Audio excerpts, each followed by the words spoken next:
የህንዱን ሰውዬ በዚህ አይነት አቀባበል ለመቀበል ለምንድን ነው ጠቅላይ ሚኒስትር አብይ አህመድ የፈለገው የሚል ነገር ነው። እንግዲህ እኔ የምፈልገው ብዙ ሰዎች የሚፈልጉትን ነገር ይፈልጋሉ። እኔ ግን ምን ተፈልጎ ነው? ምክንያቱም ፕሬዚዳንት ትራምፕ እንኳን ቢመጡ እንደዚህ የሚቀበል አይመስለኝም። አማኑኤል ማክሮንም መጥቷል። በዚህ መጠን የህንዱን በተቀበሉበት አልተቀበሉትም እና ብዙ ፕሬዚዳንቶችም ብዙ ምኖችም መጥተዋል። ግን የህንዱን አብቹ የተቀበለበት መንገድ ምንድን ነው ብዬ ነበር። ያው እንደምታውቁት ብሔራዊ መረጃ ደህንነት ቢሮ ነጋሽ ተመስገን ከመጡ በኋላ ትንሽ በሩ ተዘግቶብኛል። ሬድዋን ሁሴን ከገባ በኋላ ትንሽ ብዙም ከባድ ነው። የምፈልገውም ነገር የለም ስለሆነ በዛ አካባቢ ምንም ፈልገው ነገር የለም። የመከላከያው የጠቅላይ ሚኒስትር ቢሮ በስፋት ስለምናገኘው እዛ አካባቢ ምንም ብዙም አልፈልግም። ግን የተመስገን ጥሩነህ የብሔራዊ መረጃ ደህንነት ቢሮ ለቆ መሄድ አልዋሻችሁም ወፎቼ ምንም ትንሽ እንትን ማለት ነው። በቃ መናገር አልነበረብኝም፣ ግን ትንሽ እንትን ብሎብናል። ወፎቼ እንትን ብለዋል ማለት ነው። እና ነገር ግን ያው መጠየቅ ያለባቸው ቦታዎች ሄደን ጠይቄያለሁ። ምንድነው ችግሩ? ምንድነው ጉዳዩ?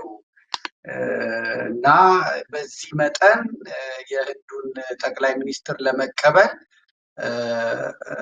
አብይ አህመድም ሆነ የኦሮሞ ብልጽግና የደከሙት ምን ሆነው ነው?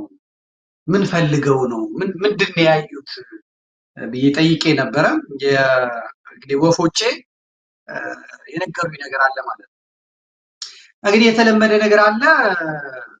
ጠቅላይ ሚኒስትር አብይ አህመድ በቀደም ትንሽ እንደማሻሻል ብሎ ነበር። የማሌዥያ ሆነው የምን ጠቅላይ ሚኒስትር እንደመጣ እንደ ወንድ አንደኛ እንደ ወንድ ቆፍጠን ብሎ ነበር። እንደ መሪም ትንሽ ፕሮቶኮል ጠብቋል። ያው የእጅ አመል አይለቅም። ሄዶ መተሻሸት፣ በተለይ ወንድ ሲያይ ሄዶ መተሻሸት እሱ ነውር ነው። እኔ እንዴት አድርጌ እንደምነግር አንደኛ ፕሮቶኮል ያስፈልጋል። ይሄ ለመንግስት አስተዳደርነት ፕሮቶኮል ያስፈልጋል። ፕሮቶኮል ቀላል ነገር አይደለም። እንዴት መቆም እንዳለባችሁ፣ እንዴት መናገር እንዳለባችሁ፣ እንዴት መሄድ እንዳለባችሁ ብዙ ነገር ይፈልጋል ማለት ነው። ሀገርም ይመዘናል በዛ። እኩል ነው ሀገር የምትከበረው በነገራችን ላይ። ስለዚህ አብይ አህመድ ከመጣ በኋላ ግን ያው እድል ስለሆነ ድንገት የመጣ ስለሆነ ለቦታው የተዘጋጀም ሰው ስላልሆነ ዝም ብሎ የከመሩብን ሰው ስለሆነ እነዚህ ፕሮቶኮል ሰዎች የምን ሰዎች የሉ። አንደኛ አብይ ይዟቸው ሲመጣ ከጂም ቤት ከቸርች ከምናምን ነው ይዟቸው የመጣው። ቄሮችንም ምኖችንም ነው ይዞ የመጣ እና ዱብዳ ነው ለነሱ ነገሩ፣ ዱብዳ ነው። ምኑን ከምኑ ያድርጉት እና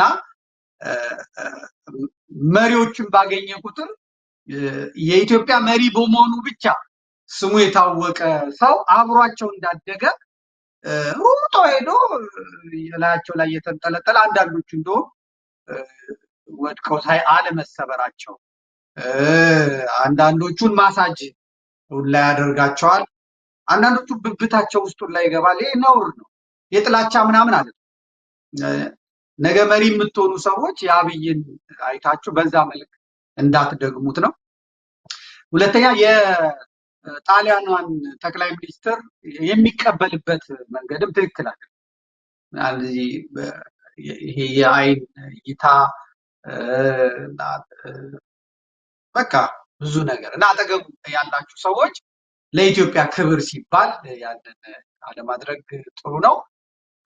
የጠቅላይ ሚኒስትሩ አቀባበል ልክ የቱርኩ ኤርዶጋን በሚቀበልበት ስርዓት ነው የተቀበሉት። የፈረሶቹን አይታችሁ ከሆነ ቴክኒሻን ቢኖር ያዘጋጅልን ነበር። ፈረሶች ከፊት ከፊት እየሄዱ ከላይኛው ቤተመንግስት እስከ ታችኛው ቤተመንግስት የኤርዶጋን መሪዎችን በሚቀበልበት ስታይል ነው የተቀበለው። ኤርዶጋንም ቢሆን መሪዎችን የሚቀበለው ይጨብጣል፣ ይቆማል፣ አለቀ። ከዛ በተረፈ መሪዎቹ የቆዳ በሽታ ሊኖርባቸው ይችላል፣ የጤና ችግር ሊኖርባቸው ይችላል።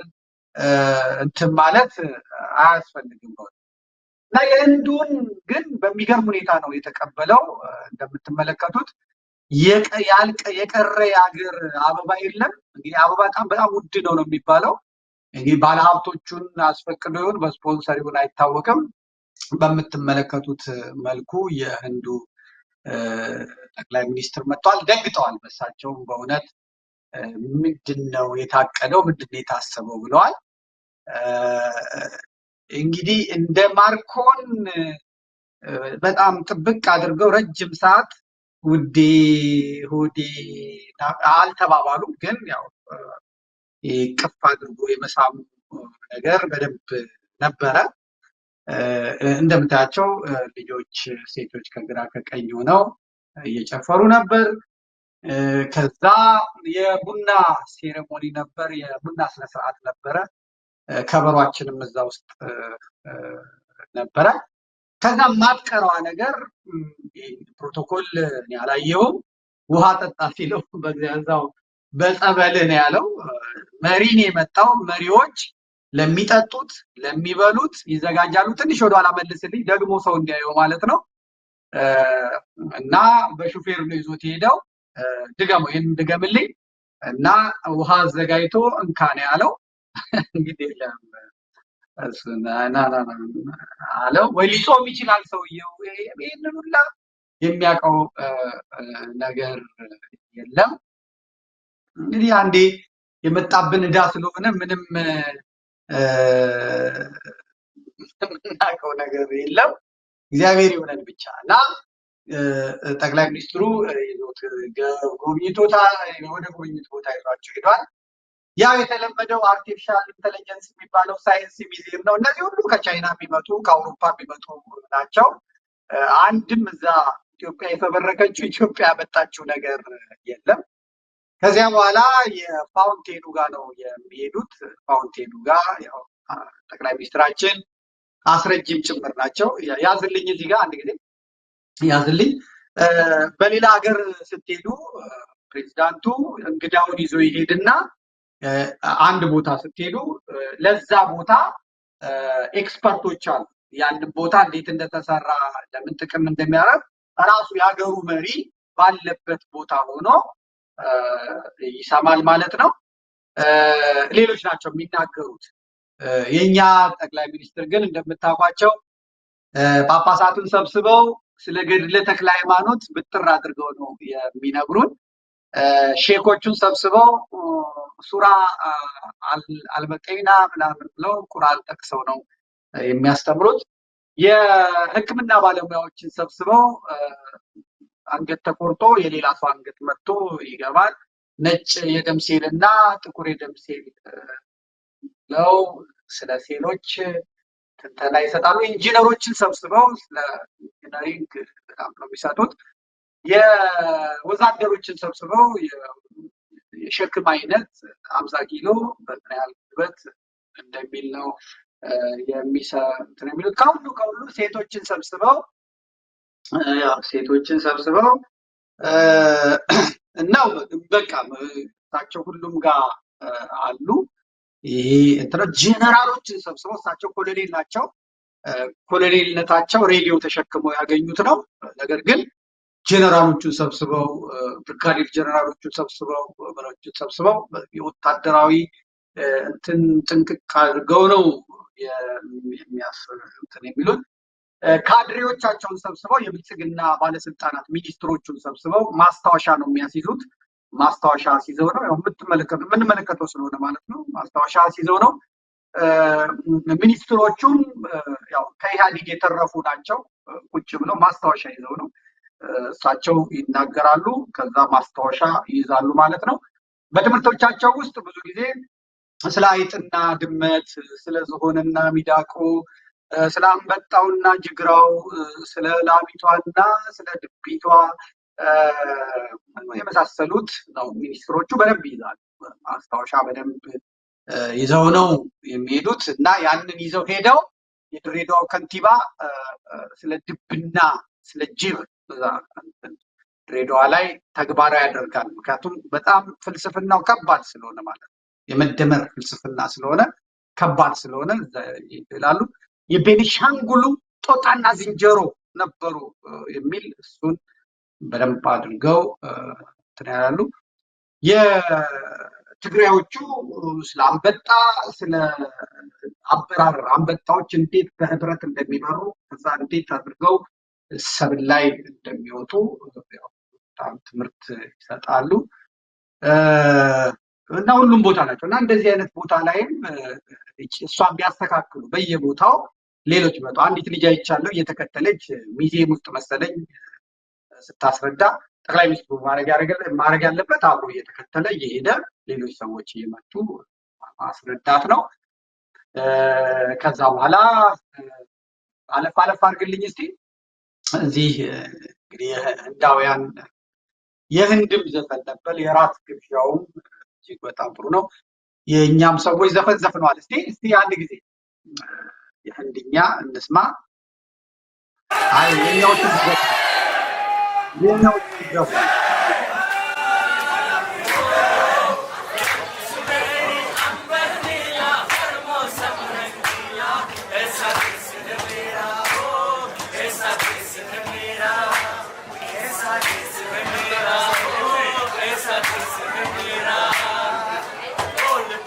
እና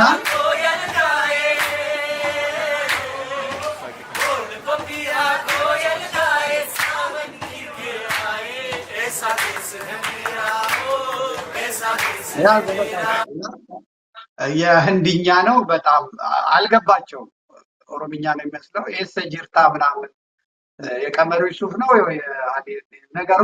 ሞክረውታል። በጣም ጥሩ ነው በእውነት እንደዚህ የውጭ ሀገራት መሪዎች ሲመጡ በቋንቋቸው እንደዚህ እየዘፈኑ መቀበል። ግን ኤሰ ጅርታ ምናምን ነው የመሰለኝ ለራሱ። እንግዲህ የህንድ ዘፈን በጣም በልጅነቴ በጣም ውድ ነበር አውቃለሁ። ቦሩንኪ ናካሉኪ ሉኪ ያለን ያደግነው እና እንትኑን አግኝተውታል።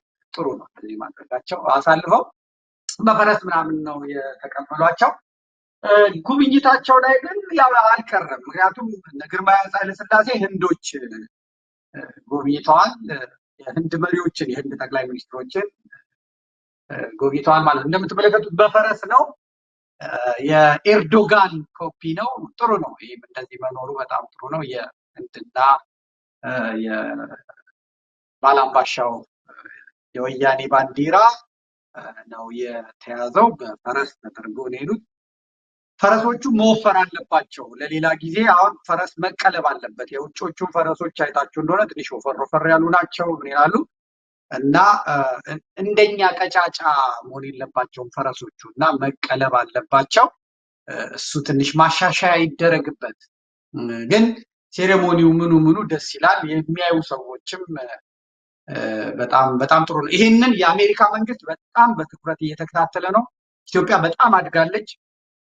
ኢትዮጵያ በጣም ተመንድጋለች። ስለዚህ የዲቪ ፕሮግራምም ያው ቀርቷል ታውቃላችሁ። እንደገናም ደግሞ ጥገኝነት ጠይቀው የነበሩ ኢትዮጵያውያን ሀገራችሁ ሰላም ነው በልጽጋለች እና የሚደርስባት ስለጠፋ በሉ ወደ ሀገራችሁ ተብለዋል። የ50 ምናምን ቀን እድሜ ነው የተሰጣቸው እና አብይም ሲደወልላቸው እጃችንን የምንቀበላቸው ይምጡ ወደ ሀገራችን ብሏቸዋል። አብዛኛዎቹ ደግሞ የትግራይ ልጆች ናቸው። ያው የትግራይ ልጆች ያኔ በጦርነቱ ጊዜ መመለስ አንችልም ብለው ጥያቄ የተሰጣቸው ናቸው። እንግዲህ ወደ ሰላማዊቷ ትግራይ ይመለሳሉ ተብሎ ይጠበቃል ማለት ነው። እንትኑ ማለት ነው። የህንድ ግን ምንድን ነው እንደዚህ የሆነችበት የሚለውን እናያለን። ያልቀረው ነገር ግን መተሻሸቱ፣ ይሄ ነውር፣ ይሄ ኢትዮጵያን ያስቀስፋል፣ ያስወቅሳል። ኢትዮጵያ መሪ ማለት ይሄ አየህ። ይቺ ልጅ አጠገባለች ማን እንደሆነች አላውቅም። እሷ ታስጎበኛለች። እንደምትመለከቱት ይሄ እንዲህ ያለ ከመሪ እኩል እሱ ዝም ብሎ መሄድ ነው እንጂ ያለበት እንትን የለም። ይሄ የኢትዮጵያ ንግድ ባንክ ደግሞ የዱባይ ሼኩ ያው ኮፒ ነው እንደምትመለከቱት። ቡርጅ ከሊፋ የኛ ቡርጅ ከሊፋ ይበቃናል። በአቅማችን ጥሩ ነው፣ በእውነት በጣም ጥሩ ነው ማለት ነው። የመሪዎቻችን የቀድሞዎቹ የሆኑትንና አሁን እሱ የሆነውን አብረን ማየት አለብን ማለት ነው። የቀድሞ መሪዎቻችን ሲገናኙ መሪዎቹ ሲገናኙ እንዴት እንደሚሆኑ ልኬልሃለሁ። ቴክኒሻን አምጣልኝ። ቀዳማዊ አፄ ኃይለሥላሴ እንደምትመለከቷቸው ነው። የህንዶቹ መጥተው በስነ ስርዓት ተቀምጠው አስተርጓሚ አለ፣ ያወራሉ። ጠቅላይ ሚኒስትር መለስ ዜናዊም በርቀት ነው ይጨባበጣሉ። ህንድም ክብሯን እንደጠበቀች፣ ኢትዮጵያም ክብሯን እንደጠበቀች ነው። እንግዲህ ትንሽ መተሻሸት ያለው ከኃይለ ማርያም ጀምሮ ፕሮቴስታንቶቹ ትንሽ ካልዳሰሱ እሳት ካልለቀቁ አይሆንም ማለት ነው እና ኃይለማርያምም እንደዚህ ትከሻ ድረስ እዚህ ድረስ ነበር የሚይዘው። ከዛ የኛ ጩጬ ጠቅላይ ሚኒስትሩን እንደ ቆሎ ጓደኛው አፈፍ አድርጎ ጨምድዶ ያዘው። ሁለት ፎቶ ነው ያየሁት። አንደኛው እንደውም በጣም ተጨንቆ ይመስላል፣ የሆነ ነገር አድርገውት ይመስለኛል፣ በእንትን አድርገውት ይመስለኛል። ይሄን ሰርተውት ይመስለኛል፣ ጨምቆት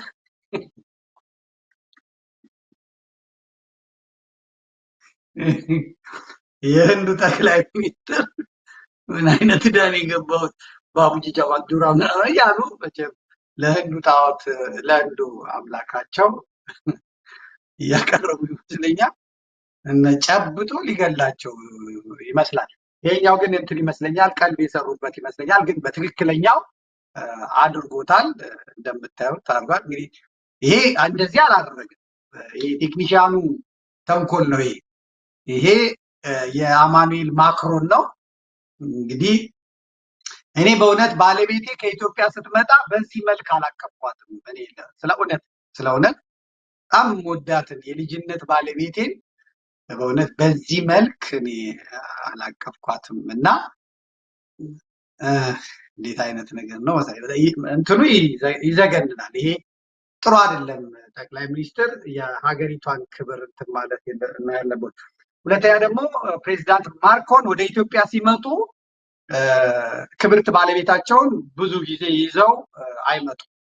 ይሄ ትክክል አይደለም። አብይም ዝናሽን ይዞ አይሄድም። ይህም ትክክል አይደለም። ፕሮቶኮል አለ። አንድ ሀገር መሪ መንግስቱ ኃይለማርያም ነበር ባለቤቱን አደባባይ የማያወጣው። መለስ ዜናዊ ኦኔንዶፍ ነው። ኃይለማርያምም እንደዛው ነው። ግን አብይ ብዙ ቦታ ይዟት ይሄዳል ዝናሽ። ግን እነ ማክሮን ነው ሲመጡ ብቻ መቀበል ጥሩ አይደለም። ሁለተኛ መተሻሸት ትክክል አይደለም። በሄዱበት ቦታ ከወንዶች ጋር እንደዚህ አይነት ፎቶ ከባህላችን ከሃይማኖታችን፣ ሁለተኛ እሱ ካለበት ደረጃ አይመጥንም። ስለ እውነት ለወንድም ለሴትም ማለት ነው።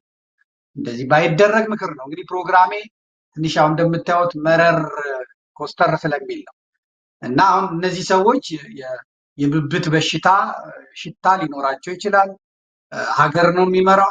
እንደገና ቢታመም ጠቅላይ ሚኒስትራችን ሌላ ወጪ የሀገር ሸክም ነው። እነሱ ራሳቸው ቅፍፍ ብሏቸው እንዴት የሚገቡበት እስኪያጡ ድረስ መሪ ኮስተር ብሎ ቆሞ በቃል ነው የሚያሳምኑት። ብዙ ጊዜ መሪዎች በቃል ነው የሚያሳምኑት፣ በእውቀት ነው የሚያሳምኑት፣ በንግግር ነው የሚያሳምኑት እንጂ በመተሻሸት መሆን የለበትም በእውነት